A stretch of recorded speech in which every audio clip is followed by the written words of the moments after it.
Guys, Kamina the Koach here. I feel like it's been a really long time since I've done a video, but that's because there has been so much that has happened. There's been so much that's happened since the last time I did my video. So, um, so for those of you who don't know, my channel was directed at those looking to go abroad to work and teach abroad. Since COVID-19 has hit, I've relocated back to the United States. I am a transracial, biracial, late discovery adoptee, if that's not a mouthful.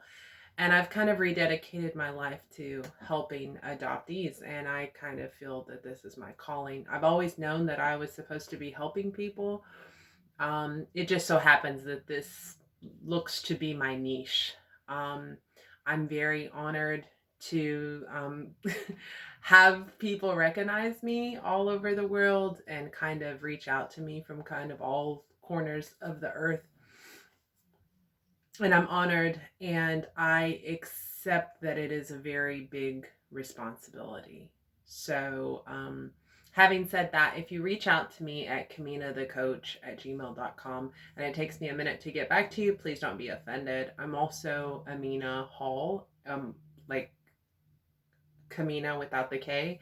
I'm Amina Hall on Facebook, and you can reach out to me on Messenger. However, I just don't be offended. I've got that light lock on there.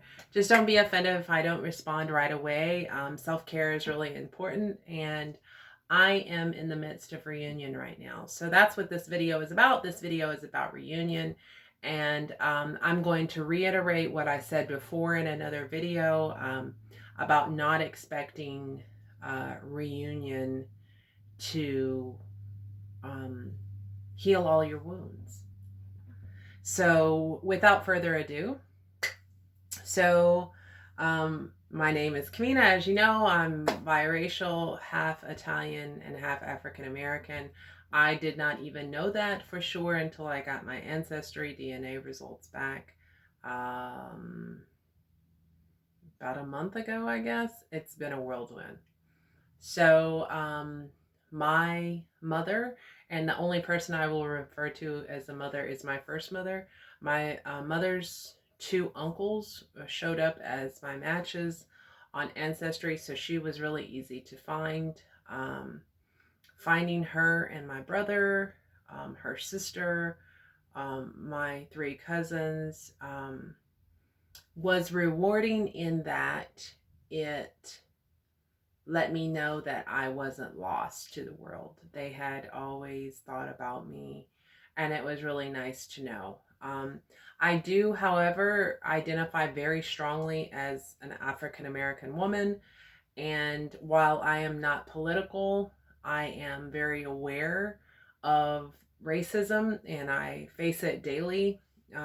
Before I was in reunion, I had some guidelines that my non-African American family must follow in order to be in my life. And I really felt strongly about needing them to want to be advocates. And if they were not very educated in the subject, that they be willing to get educated in the subject.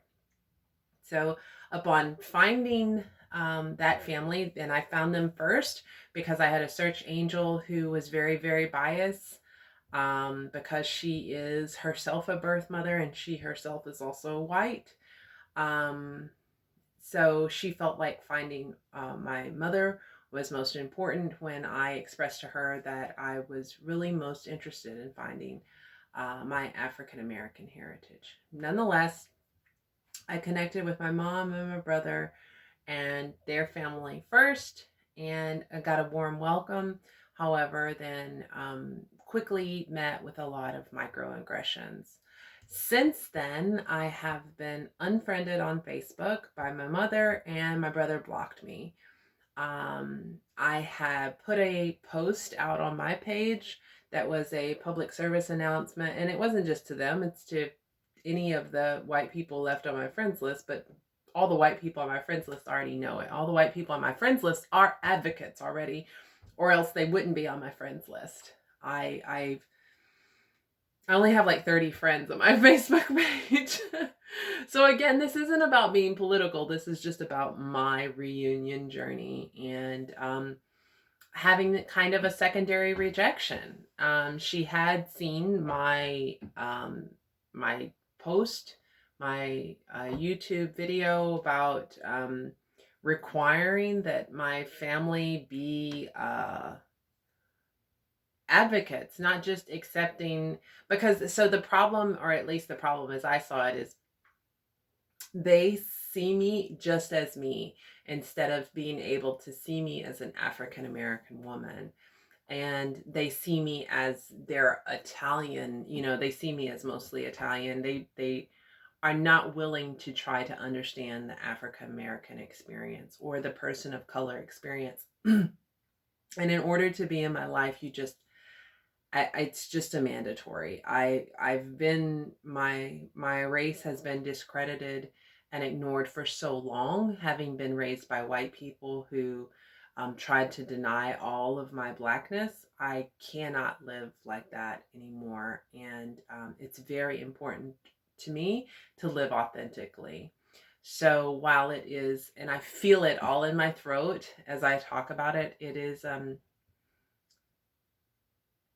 is not surprising, but it is still very disappointing. And so that secondary rejection is intense. So reunion is not for the faint of heart. And that was why I said in another video, you really, really, really need to do your work before you seek reunion, or at least while you're seeking reunion. You need to be doing your work because it's crazy. I'm so thankful for my partner, and I feel so bad for him because I'm so lucky. I'm so lucky because it takes like a really amazing person to be able to stand behind someone going through the things that adoptees go through as they go through reunion. And there is a whole myriad of emotions that I go through from moment to moment. And he is ethereal. He is a godsend. Like, I don't know what I would do without him. So, I mentioned in several other videos that my search angel didn't see fit to call me to tell me that my father was deceased, and for some reason didn't engage in helping me find his children. So I ran across an adoptee who helps people search. She's got a lot going on in her life right now. She is willing to help other adoptees, and she has helped over 3,000 reunite 3,000 other people in the adoption triad. However, she's got a lot going on right now. So if you reach out to me, I will share her information, but I'm not going to put it out publicly unless you reach out to me privately. Because she's got a lot going on in her own life, dealing with a lot of reunion and just a lot of stuff going on in her own life. I won't put her business out there. But she's absolutely willing to help, and she helped me within 2 days. We verified really quickly that my dad was indeed deceased, and we were able to locate at least one of my siblings, and my father's sister, my aunt, and her kids. And this last week was my first time speaking to someone on my dad's side of the family. Whew, it's yeah, it's been a lot. It also is a reminder that just because so it's interesting, white people don't really realize that there's a different culture from white and black Americans, but even among African Americans there's very different culture. I'm from Texas, and I'm from the South, and I'm very acclimated to Southern African American culture, and they're from the North. So I feel like to some degree we share DNA, but we're quite different. So treading very lightly there, because this relationship is really important to me.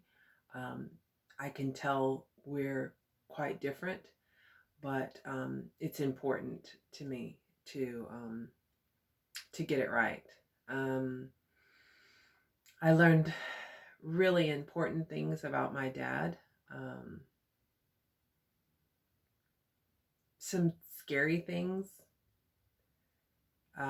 Scary things because I see a lot of him in me, and I feel like some of those things might be the reason why he died so young.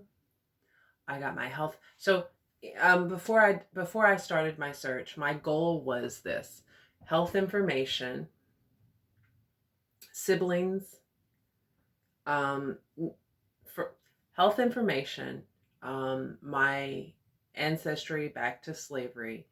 Um, I'd like to see pictures, and relationship was the last thing that I wanted.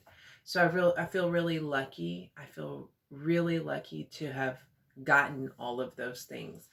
Relationship, I don't know if that will come. I've been invited to, come to a birthday party that's this weekend. I just can't make it because it's an 8.5 hour drive. But the relationship is still to come. They've all been very nice. I haven't met any siblings. We'll see. But I'm very thankful to get the family history, some tidbits of information about my dad that help me understand my character and make me more wary of how I carry myself. It's very spooky how much he and I have in common. Very, very spooky. It's also a little disconcerting to find that I don't really look like anybody. I kind of resemble people here and there. My mother, my brother, my father, his sister, a couple of my cousins. But ultimately, like, I don't really look like anybody, which is a little disappointing. I think we're looking for representation. So I don't really look like anybody. I think that a lot of people go into reunion hoping that it's going to be a happily ever after, but I think that it's very important for you to remember that ultimately, even though you share DNA with these people, they're strangers. No matter how long your honeymoon phase lasts, it's still going to fade, and it becomes real work of building relationships. Real work. It is. It's real work because these are strangers to you. So really this video is about, do not expect to go into reunion and have it fix all your woes.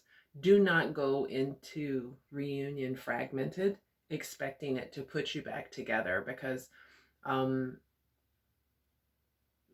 in my research and in my own experience,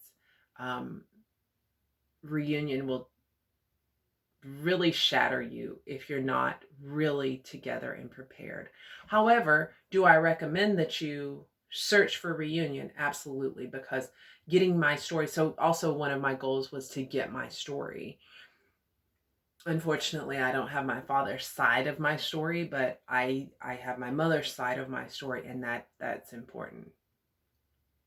It's not the story that you want to hear, but it's better than my worst case scenario. And I was prepared for all of the things that it could have been. And I was right somewhere, kind of in the middle. But I think it's very valuable to know your story. It's valuable to get your medical history. And it's valuable to see people that you share DNA with. I would prepare, if I were you, for anything that could happen, because anything could happen, and it does. I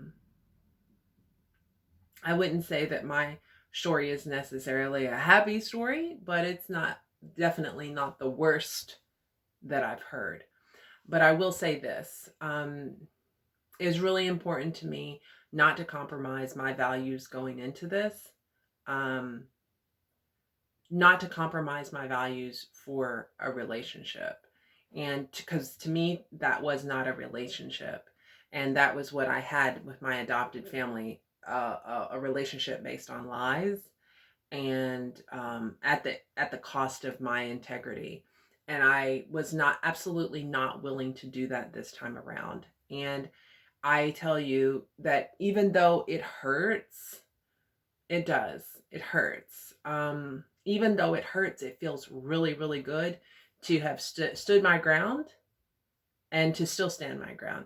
I will also say this is really nice to have one of my cousins say to me that she is prepared to do the work, to learn what it takes, and to, learn about the system and learn where her thinking might be skewed, because I'm worth it. And it was really nice to hear somebody, or to read somebody that I message from somebody that I share DNA with, who says that I'm worth that. So that was nice. And we'll see if that comes to fruition or not.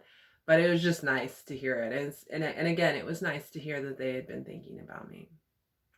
So it's also been really amazing to meet my dad's sister and his niece and nephew. My cousin, my older cousin, is having a birthday Wednesday, and he is cool as a fan. And we had a really amazing. It was kind of destined that he and I meet. The timing couldn't have been better, but nonetheless, still, just because we have talked doesn't mean that it's happily ever after.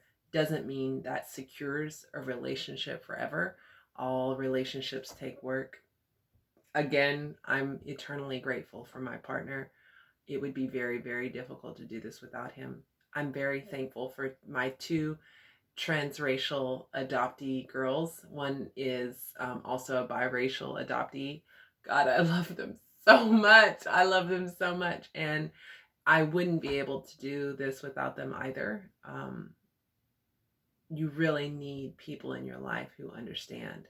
And while your partner might be able to empathize and other people might be able to empathize with you, nobody understands but another adoptee, especially an adoptee who shares your demographic. Another, if you're transracial, another transracial adoptee. It is especially special for me to be friends with a biracial transracial adoptee. So anyways, again, moral of the story, please don't go into reunion expecting it to fix everything. As a matter of fact, it's better that you expect it to tear everything apart, and be as prepared as possible going into it, because it can potentially tear you to pieces. It is not for the faint of heart. It is not. So it's a lot going on. Nonetheless, I'm thankful and grateful. If you need my help, if you want to work with me, I'm going to start trying to make some courses. When that's going to happen, let's say in the next 6 months. It's going to take a while. I haven't been doing the courses because I really feel like it's not fair to make a course when there are as many different adoptee situations as there are adoptees in the world. But people keep asking, so I'm going to try to get some things together and start working on that. In the meantime, if you need my help and you want to reach out to me, my email is in the description, KaminaTheKoach@gmail.com. I'm on Facebook, Amina Hall. Also Kamina D's, D as in David, EES on Facebook. And I'll try to get back to you as soon as possible. If you want some Reiki healing, please hit me up for that. And just as a reminder, I'm happy to work with you on love offerings, whatever you can afford to give. If you can afford to give anything at all, I got to eat too. And I finally am working, but I'm not making very much. So, so whatever you feel like giving is great, and it's much appreciated. But I'm not trying to get rich off adoptees at all. So if you need the help, don't hesitate to reach out, and I will get back to you just as soon as I can. Remember to take care of yourself. Sending love, light, peace, and joy. Until next time, Kamina the Coach. I'm out.